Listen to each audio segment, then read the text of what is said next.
Hindi ko kasi siya tinapos. Alam mo kung bakit? Nasampal ako ng kahirapan eh. Meron kasing kumalat na video. Totoo ba to? Hindi ko kasi alam kung yung video is prank. Hindi ko kasi siya tinapos. Alam mo kung bakit? Nasampal ako ng kahirapan eh.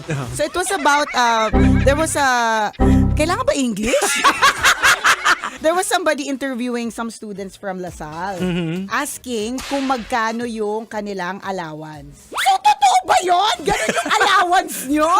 Kasi parang yung range ng allowance dun sa at least hanggang dun sa part na napanood ko, Jegs, is mga 4,000 and above per day.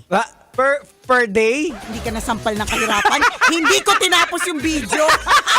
Sabi ko, bakit na? Parang nasa maling industriya ako. Sabi ko, sahod ko na yan.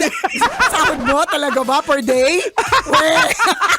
Hindi, sahod ko na isang buwan. Akalating buwan. Oo, correct. Oo. Yun na lang natira after pagkatapos kasi maraming babawasan yung deduction, correct, di ba? Pero totoo ba yun? Ikaw, ikaw, makinis ka, mukha ka anak ng mayaman. Magkano allowance mo? Hindi daw mga 2,000 a day lang daw. Hala, mas malaki pa rin yung kita nyo sa amin. Anong trabaho ng magulang nyo? Sarap manood ng radyo, no? Ginawa mo na talagang bisyo ang panonood sa amin, no? Umabot ka na rito eh. Huy!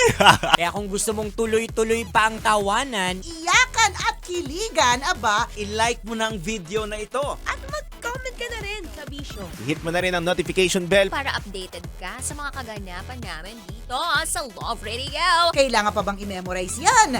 Basic.